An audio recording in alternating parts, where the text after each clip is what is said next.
Hey guys, coming at you today finally with the keto bagel recipe that is gluten-free, nut-free, high protein, not just a bunch of cheese, soft and chewy keto low carb bagel.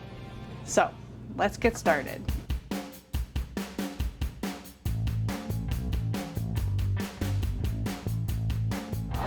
Hey everyone, welcome back. If you're new here, thanks for joining me. My name's Alycia and I'm a pastry chef with a sweet tooth.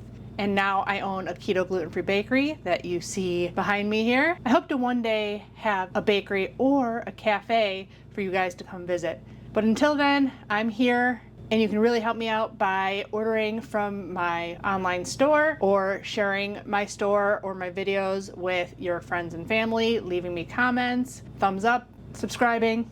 It all helps me to bring you new recipes every Saturday. Today, finally, this keto bagel. I have been working on this for over a month. This picture here is the first picture I took back on April 26th, and it is May 29th right now. So I started even before that, and I have almost given up a couple of times because there was a lot of things that affected the recipe. And I tried a lot of different things. When I got my soft pretzel recipe, I was like, awesome, I can boil this dough. This is gonna be easy. I can figure out a keto bagel, no problem. I think when I go into it with that mindset, it gets even more frustrating because after the 7th try, I was getting very frustrated. I kind of lost count after about 10, but I think I did about 20 tests and 3 to 4 bagels each test. I went from my pretzel recipe back to my pizza crust recipe and then back to my sweet roll recipe where this dough started back in December. But I've been making all these doughs in weather that was cooler. So I had figured it out. I was like, yes, I got it. A couple weeks ago. We had 1 week, it was 80 degrees, and sure enough, that messed with the dough. So like I did my final test, 8 bagels, and they all came out badly. I learned a lot. I'll be giving all the tips and tricks to you. I'm sorry if this is a lengthy video, but I want them to come out for you every single time you try one of my recipes. I want them to come out correctly. So I want you to have all the information I can give you so that that happens every time. Enough talking for now. Let's get started on this recipe. Okay, so first off, you don't want it too hot in your house until you get to the point of proofing this dough. And the temperature of everything matters, I found out. So if your butter's too hot, it can make the dough stickier. Because of the gelatin that we're using to give us that stretchy, workable dough, it doesn't get really solid until about 76 degrees. So if your house is 80 something and you put in hot butter, it ends up being too sticky of a dough and it just like melts instead of like keeping the shape of a bagel. What I did to combat that was I used cold refrigerator eggs, the melted butter around 110 degrees, and then your water with the yeast and the inulin around 90 degrees, and it should all come together correctly. Okay, so what I was doing, I was trying to do everything I could to save on ingredients as I was working with all this stuff. And some of my eggs were really big. Normally, if you have regular size large eggs, you need 4 egg whites. They should be about 30 grams each. If I had close to 120 grams of egg whites, I would use a little bit of egg yolk to make up that liquid. You only need 3 egg yolks to egg wash all your bagels. It doesn't matter because we're not making a meringue or anything. It doesn't matter if you get egg yolks in your egg whites. So those 2 egg whites were 70 grams. So I only need 17 more grams. So I'm just gonna do 1 splash of egg white in here. Whoop, that was too much. Wouldn't come off. Okay, right now I don't have my oven on or anything. I want it decently cool in here, 70 degrees, be perfect. So a lot of the problem I had was it being wet inside, so I definitely didn't use any allulose in this mix, but I did use the packable brown sugar, which I think helps give us a little bit more chewiness to the bagel. So will be linked in my Amazon down below. And the packable ones are different than just like the golden ones because it does have vegetable glycerin in it. I think that's what helps. You need 2 tablespoons or 24 grams into your eggs. I usually just weigh it because you never know when you're gonna have too much. I'm gonna get my warm water and yeast going. You want that blooming for about 10 minutes. So we need 8 ounces of water between 100 and 110 degrees. so that we don't kill our yeast. I usually just weigh it because that way I know it's exactly the same every time. We're at 98, which is a little low. So I'm just gonna pop this in the microwave. And I was only in there for like 10 seconds. We're gonna do 2 teaspoons of inulin, which should be 6 grams. And also use a little bit of honey or maple syrup. If you are a little bit warm, if you add in the inulin, it'll bring it down in temperature. And that way you can usually add your yeast. I do 1 whole tablespoon of yeast. Should be about 10 grams. That's active dry. Now is when I turn my oven on a lower temperature. I don't want it getting too hot in here, but I want this to be in a warm environment. I have my oven at 350, setting a timer for 10 minutes. So all that's left is our butter and our dry ingredients. So I use 1 whole stick of butter. And yes, I do measure it out because a lot of times sticks are not 112 grams or 4 ounces. There's only 108. So we're gonna melt that in the microwave. You don't want it too hot. Okay, butter was in there for less than 30 seconds. We're at 130 and they're still not all melted in there. So you definitely don't need to have it all completely melted for it to continue to melt later. We still have 7 minutes left on our timer, so that should get cool enough by the time we need to use it. Now for the dry ingredients, which there aren't many. I had to mess with this for a long time. And the way I got it correct was by combining all the ingredients and only adding it to the wet until it was the right consistency. And then I kept minusing the flour little by little because it was really frustrating messing with the amounts. I've had a couple people that have made my, different dough recipes and have had different results and stuff like that. So I want to give the couple of caveats that I figured out, obviously, because other people are having trouble getting the right consistency of dough. So the one thing is the heat, which I've already mentioned with the butter and all that. Second is just using different brands could change how much you actually need. So what I would do, I wouldn't add all the dry in one go. What you're looking for is the dough to kind of start coming off the sides, like kind of whipping around, and that's how you know it's not too sticky. So if you use too much or it's too strong of xanthan gum or too strong of gelatin and it ends up being too stiff, it'll end up breaking on you instead of like being a nice stretchy dough. So that's why the texture of the dough is really important. And then there's people that when the dough is too sticky, they try to add more bamboo and whey protein, and really that doesn't help a ton. If you add a tablespoon more of bamboo fiber, it ain't gonna do that much. It's the gelatin and xanthan gum that really like bind it up and make it more of a dough. So if for some reason your stuff wasn't too warm and it's not too warm in your house and your dough is still too sticky, you might just want to add a little sprinkle more of xanthan gum or gelatin to the dough to get it to not be too sticky. Okay, 3 minutes left, but we're gonna get our dry ingredients, which is just the unflavored whey protein isolate, bamboo fiber, beef gelatin, and xanthan gum, and then salt. I literally ran out of everything. I had to go run, get more xanthan gum too. I used this whole container in the last month and a half.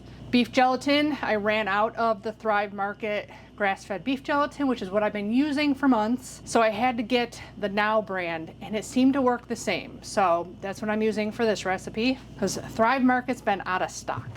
So we need 1 cup plus 1 tablespoon of an unflavored whey protein isolate, which that is scooped. Oh, that was 81. 85 grams. So for the bamboo fiber, 1.5 cups plus a tablespoon should be about 100 grams. I found that the bamboo fiber, you almost just gotta shimmy it to level it out. It should be, I figured it out, it should be 64, I believe, for a cup. And I got 65. So that should have been, 96, and then 1 tablespoon should be 4 grams. But you gotta measure exactly the same way I do and how they do, because that's what they said is a tablespoon is 4 grams. So 100. For the gelatin, 3 tablespoons should be 30 grams. Beef gelatin is stronger gelling than pork unflavored Knox gelatin. I heard someone, a subscriber, said twice the amount of pork for beef is what he heard. And then xanthan gum, 14 grams. 1 tablespoon plus 1 teaspoon. 1 tablespoon should be 10 grams. That was 11. 1 teaspoon, like straight to the top, should be 4 grams. But because I got 11 there, I definitely suggest weighing. It's so much better because that way you know it's the same every time. Okay, I should have had this whipping a little bit. You want it kind of frothy, and then you're gonna add in your butter and then your yeast. Half teaspoon of salt, whisk it all together real well.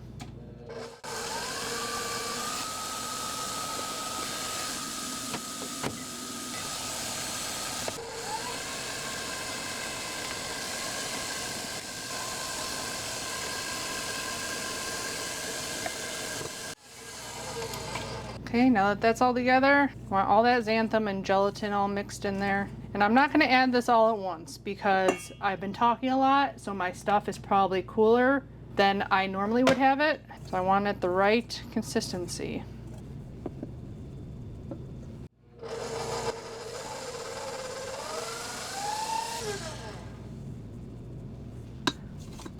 I had a feeling I was gonna have a problem with having to talk and stuff and make this.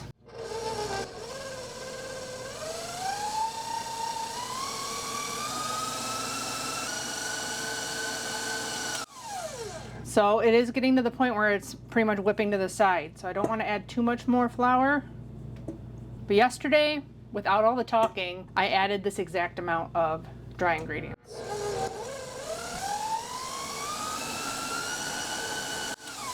Because my dough is a little bit stiff, I'm going to turn my oven to the temperature I need it for the bagels and to proof these because I want this to stay pliable throughout the rolling process. And I'm worried it's going to cool down too much when it's so cool in here still.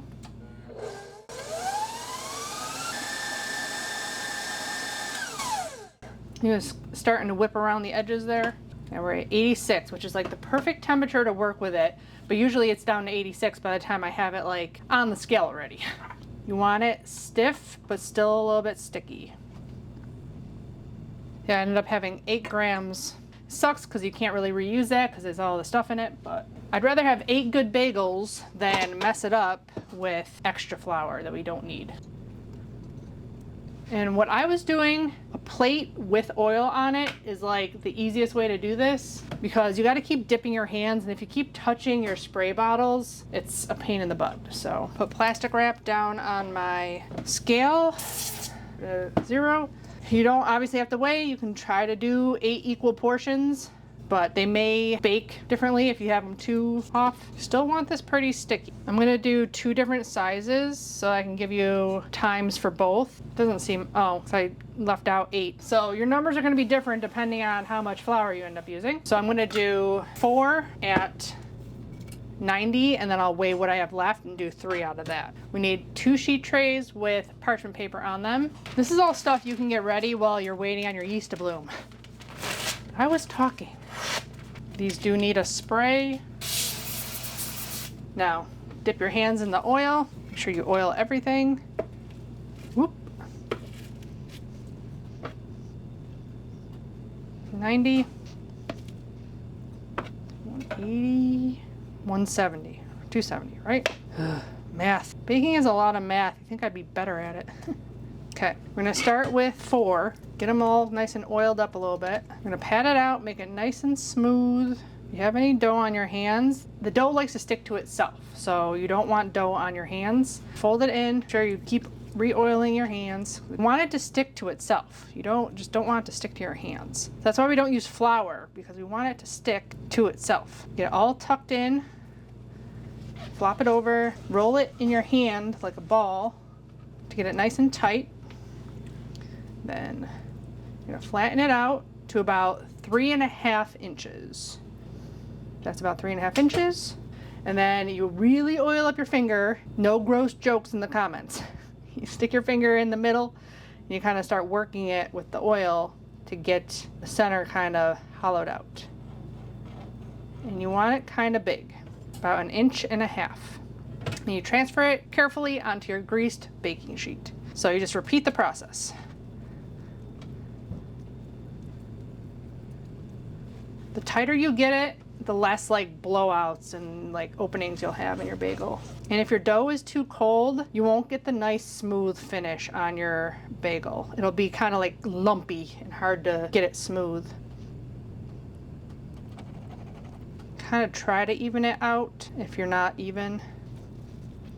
We are gonna be proofing these. I didn't think it really mattered too much over 30 minutes. Like I didn't think it was that big of a difference. I heard if you like really yeasty flavor, I couldn't tell a difference, but you can try doing an hour. But it all depends on how warm your house is. I try to get it up to about 90 degrees in here to proof, because keto baked goods don't like to really proof at the normal like 80 degrees. Now onto our bigger guys. So 115 each. This dough might be a little bit stiffer and harder to form real smooth bagels because it's cooled down quite a bit. Try our best. These ones you want to do about 4 inches.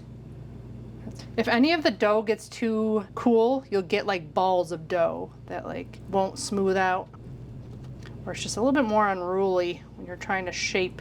Same thing, just a little bit bigger. And my camera's about to die. Okay. Normally with regular bagels, you'd be doing all this with flour.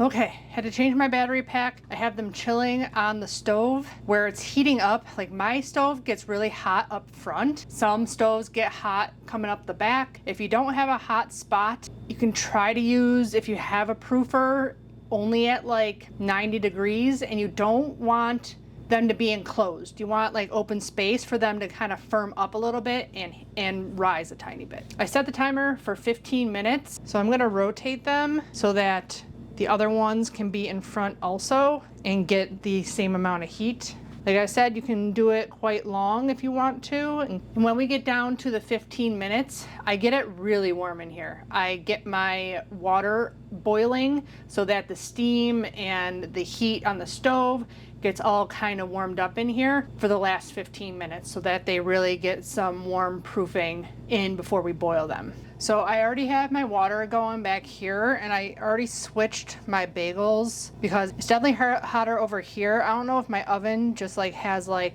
a leak in the door here. I swapped them and turned them so that they get even proofing all around. That's why I like this laser thermometer. It's like 91 right here, and now it's like 100 up here with this water going, but they should be pretty stiff still, and they should be able to be like picked up and stuff. If you got the texture right on them, they should be good to go. The last thing is our egg yolks. I'm gonna put 1 teaspoon of water in here just to thin it a little bit, just so that it's easier to spread.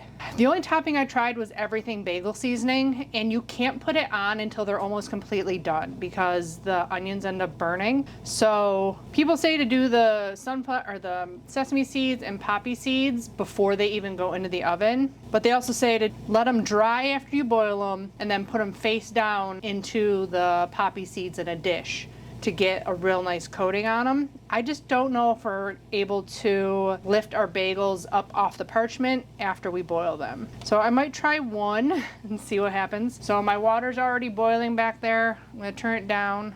I did buy this honey substitute to boil the bagels in, but this one is allulose, the Wholesome Yum one, and it just makes the bagel really dark. I'll insert a picture here. I tried it again yesterday and it just didn't taste as good. So maybe if you use the Chalk Zero one, that one might be better. Or if you're not opposed to barley malt syrup, you can use that. I got to the point where I was just happy they came out delicious and the dough worked really well. So I'll probably still keep experimenting with this and seeing if I can make it even better, because I'm sure there's things I don't know. There's no keto baking class. I went to regular pastry school, so I'm always learning. We'll be back in about 10 minutes to start the boiling. Okay, we have about a minute left on our timer. It's gotten pretty hot in here. I did turn down the water quite a bit because it was rolling crazy boil and it was getting really warm in here. Once you get up to 100, definitely, dial back whatever you're doing to get it hot. So you can definitely see the middles have definitely closed up a little bit, so they've definitely proofed a tiny bit. They're definitely soft, but they're not super mushy, which is what you want. You can boil these pretty decently, like at like a decent boil. I did try yesterday, was my last test. I did another 8 bagels, and I tried boiling for a minute. I didn't think it was improved any by an extra 30 seconds of boiling. If anything, it got more like crackery and crispy on the outside, I guess you can say. What I normally do is set my timer, put it back on for the 15, hit start, and then I'll keep an eye on it as I'm going. You want it at a boil, but not like super crazy. I'm gonna start with the bigger guys, and when I drop it in, I look at the time. I drop it top side down first. Then when you put it in, of course, it stops boiling. So I turn it up a little bit. See, I don't remember what it was. It's hard to talk and do this at the same time. 15 seconds, gently flip away from you in case it does splash.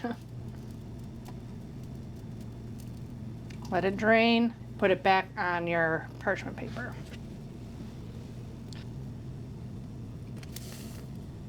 If you don't want it to splash, you can use 2 spoons. That'll help. You can even make mini ones. I'll put up pictures probably throughout this whole video of all the different bagels. They all looked perfect, and then you cut them open and they'd be like wet inside. Kind of a regular bagel has that like moist texture in the middle, but not like wet like they were first like 10 tests I did. The littler ones are easier to flip and work with for sure. I even went as far as to buy gluten-free bagels and Dave's Killer Bagels to kind of compare and contrast. I didn't eat them, but I kind of compared texture, color, size, all that stuff. Last one, yay. She might be able to flip them into something, so let's see.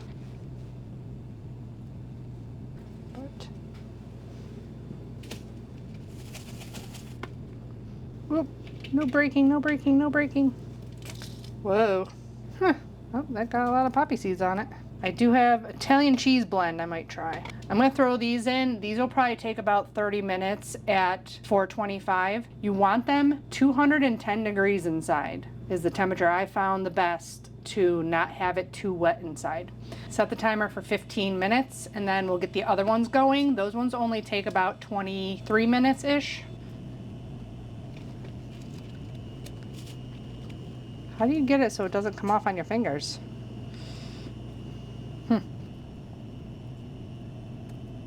So I'm gonna throw these guys in, 12 minutes, give them a turn, 12 minutes. So you'll see me turning those, and then I'll meet you back here when it's time to top them. Keep your egg wash. You're gonna add a little bit more water to it to get the additional seasoning to stick to these guys.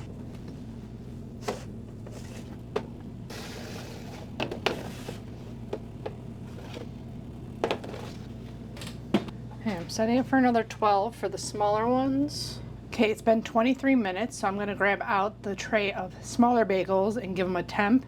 And if they're good, we're gonna top them. They're 210, so I give them another brush. Do some Asiago ones. This is my Italian herb blend. Do a little bit of that on there. Do one with everything on it. Throw it back in for just a couple of minutes.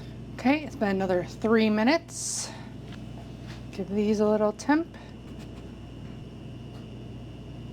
Just need a couple more minutes still. Toppings have been on for 3 minutes, so they should be good to go. Look delicious. Now, unfortunately, these have to cool completely before we slice them. You can eat them before that if you want to eat them right away, but they are going to be a little bit moist inside. They continue to cook until they're completely cooled. They continue to like dry up a little bit. Okay, it's been another 3 minutes. Okay. We'll do one more with herbs and cheese. Should have put the herbs down first on the other one. I didn't. Don't touch the pan. Okay, a couple more minutes. Brown up that cheese. See those when they come out of the oven, and we'll be back to give them a try in probably about an hour or more, because it is really hot in here, so it's probably gonna take a while for them to cool. Luckily, you just have to wait a second. Okay, it's been a couple of hours. Our bagels are completely cooled. Now, I was reading all about just regular homemade bagels, and it all said eat within 2 days. You can have them on the countertop in a paper bag, but I was just throwing them into the fridge because I had so many bagels, and I just ate them out of the fridge because I just had so many that I was trying to find different ways to eat them. So I was making pizza bagels one night, and then one night I had a salad, I had some bagel. But I did try a test with slicing them, freezing them separate so that they don't like stick together, and then putting them in Ziploc freezer bags, and then I toasted it from frozen and it toasted great. I don't have a toaster until now. And I don't really like this one because I tested it and it was super uneven. Like it was burning half the bagel and the other half wasn't even browned. So I don't know if it's just my toaster. I was doing it on setting 5. Before I bought this, just a couple of days ago, I was using my Ninja oven, which it has a broil setting. The toast setting sucks. Doesn't barely toast anything. So I just did broil, toast it up nicely. Let's slice one of these guys open. And I'm really bad at cutting bagels, I realize, so I literally have to go around. Like I can't go straight across. I end up making like completely uneven bagel. Here's the inside of our bagel. It is a little moist still. It also could be because I couldn't put in all that dry ingredients. You should try and put in all the dry ingredients if you can, because mine were not wet yesterday at all. So I'm gonna pop this in the toaster oven, see how it works. Let's open up one of the bigger guys. Toasted. It looks like barely toasted. Didn't get toasty. See, it barely toasted on this one, but it's like burnt on the side of this one. Do another couple seconds. So this one's pretty moist inside too. Again, probably because I didn't use all the flour. I had it perfect when I did my test yesterday. It's a little bit toasted now. Hot. They're not as they don't tear as well as I wish they would. They're still chewy. It's just they don't have that pull apart gluten-y texture, but it's because I don't use gluten at all in this bakery. So if you want to try adding some Vital Wheat gluten into here, feel free. Let me know how it turns out. So maybe I can share it with all my viewers. But a little toasty on the inside. But you can spread on the cream cheese, and this is refrigerator cold cream cheese, and it holds up. No breaking or nothing.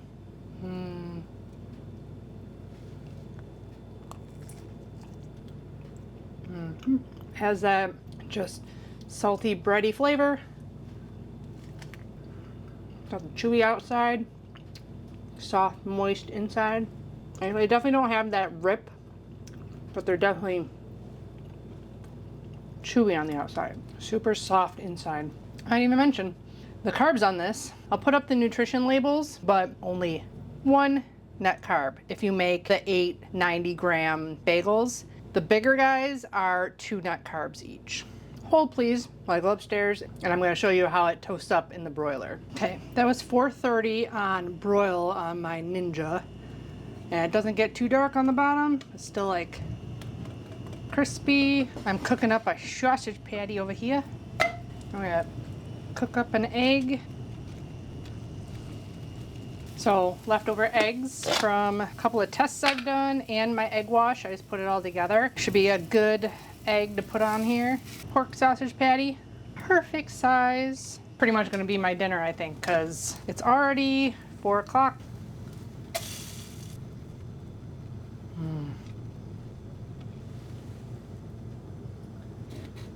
Saw through the top and then slide through the bottom. Looks delicious. Okay, let's give it a taste. I notice if you don't shape them well or even enough, you get bigger and smaller. But that's what happens when you make your own stuff. It's not always gonna be symmetrical. It's gonna be delicious.